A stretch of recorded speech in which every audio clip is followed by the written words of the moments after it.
lahat.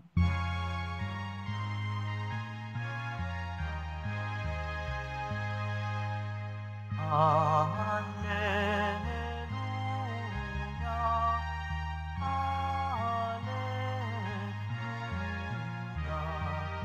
alleluia,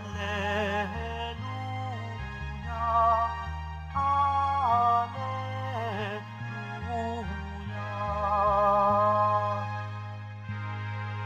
Lahat naway magkaisa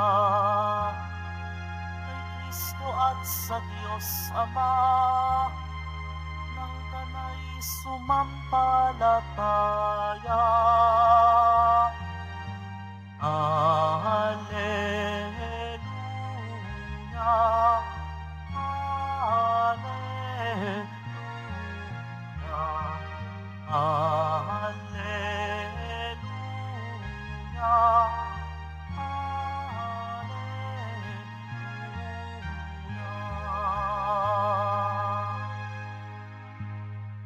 Sumainyo ang Panginoon. At sumaiyo rin. Ang mabuting balita ng Panginoon ayon kay San Juan. Papuri sa iyo, Panginoon. Noong panahong iyon, tumingala si Jesus at nanalangin. Amang banal, hindi lamang ang aking mga alagad ang idinadalangin ko, kundi pati ang mga mananalig sa akin dahil sa kanilang pahayag. Maging isa nawa silang lahat, Ama. Kung paanong ikaw ay nasa akin at ako'y nasa iyo, gayon din naman maging isa sila sa atin upang maniwala ang sanlibutan na ikaw ang nagsugo sa akin.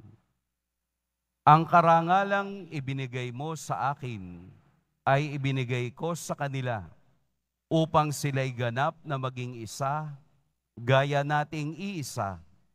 Ako'y nasa kanila at ikaw ay nasa akin, upang lubusan silang maging isa, at sa gayon makikilala ng sanlibutan na sinugo mo ako at sila'y iniibig mo katulad ng pag-ibig mo sa akin. Ama, nais kong makasama sa aking kinaroroonan ang mga ibinigay mo sa akin upang mamasdan nila ang karangalang bigay mo sa akin. Sapagkat inibig mo na ako bago pa nilikha ang sanlibutan. Makatarungang Ama, hindi ka nakikilala ng sanlibutan, ngunit nakikilala kita. At nalalaman ng mga ibinigay mo sa akin na ikaw ang nagsugo sa akin. Ipinakikilala kita sa kanila at ipinakikilala pa upang ang pag-ibig mo sa akin ay sumapuso nila at ako namay sumakanila. Mga kapatid, ang mabuting balita ng Panginoon. Pinupuri ka namin, Panginoong Hesukristo. Magsiupo mo ng lahat. Magandang tanghali po sa lahat. Ang ating pong ebanghelyo ay karugtong ng ebanghelyo natin kahapon o nung isang araw pa. Ang tawag po dito sa parte ng ebanghelyo, lalo na ang buong chapter ng John, chapter 17, ay ang High Priestly Prayer of Jesus. Ang panalangin ng pinakamataas na pari na si Jesus. Bakit po pinakamataas na pari? Dahil siya lamang ang itinalaga ng Ama upang magbigay saksi sa kaniyang kapangyarihan at sa kaniyang pag-ibig.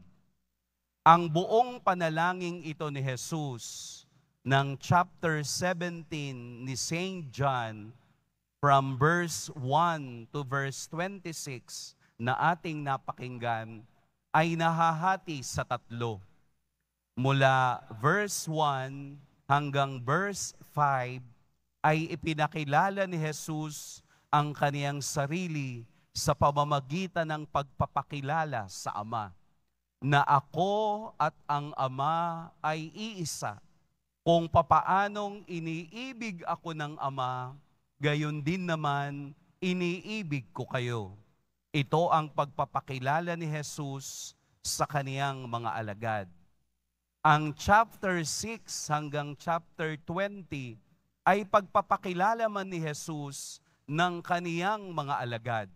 Kung papaanong tinipon ni Jesus ang kaniyang alagad at binigyan ng aral tungkol sa relasyon ng ama at ng anak. Kung papaanong nag-ibigan ang ama at anak, yun din ang ibinibigay ni Jesus na pag-ibig sa kaniyang mga alagad. At ito po nakatapusang bahagi ng Ebanghelyo ay bahagi naman para sa mga tao at mga alagad na sumunod sa Kaniya at susunod pa sa Kaniya. Ipinapanalangin ni Jesus na sana ang kanilang pagiging isa ng Ama, ang pagpapakilala niya sa Ama sa pamamagitan ng kaniyang larawan, sa pamamagitan ng kaniyang imahe, ay sana rin kaparehong Diyos ang makilala ng mga taong sumusunod sa Kaniya at ang mga taong ayaw kumilala sa Kaniya.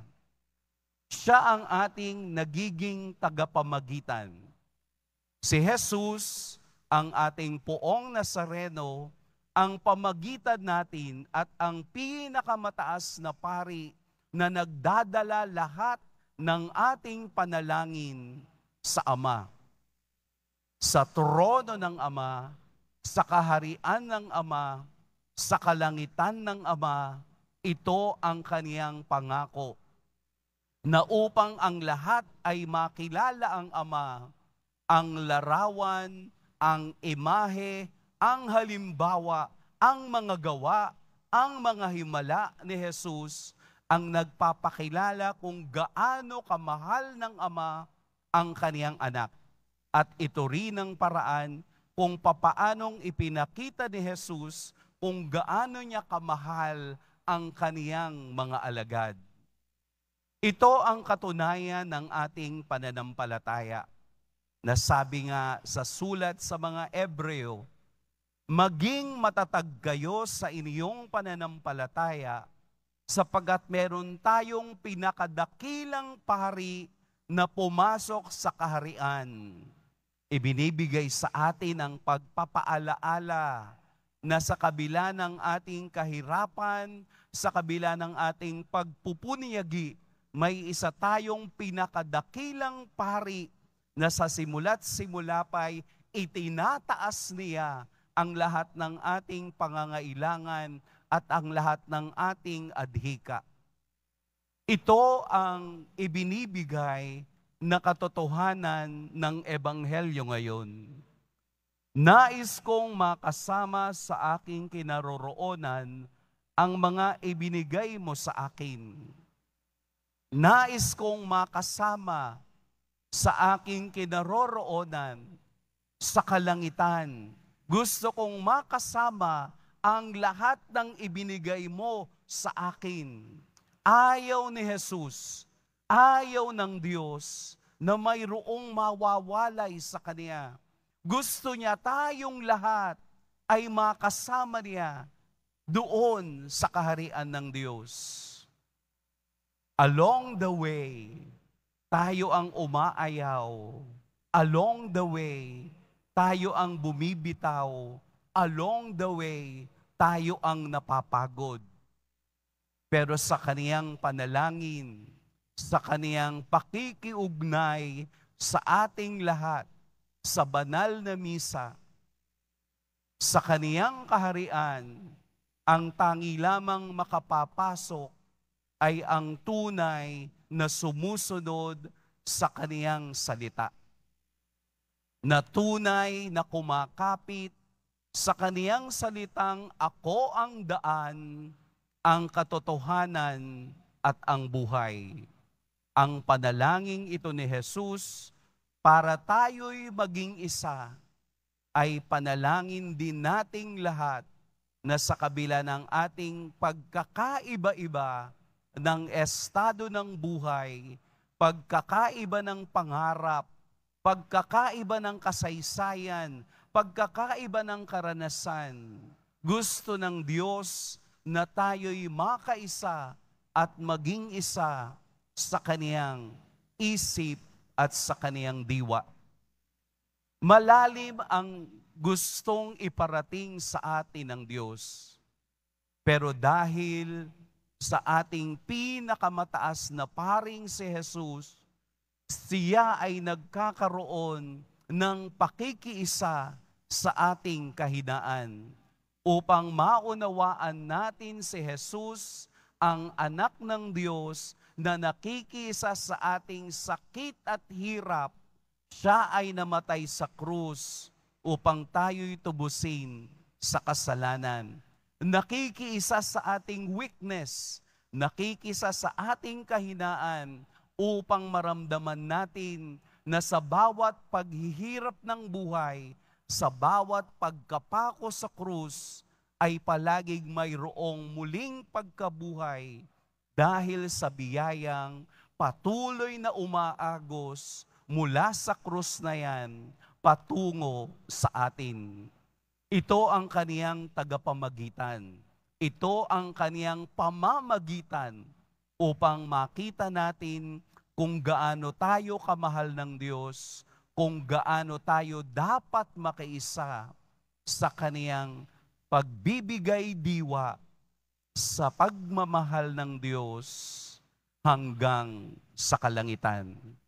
Makita po natin ang imahe ng Diyos, makita po natin ang mukha ng Ama sa mukha ng ating Poong Jesus Nazareno.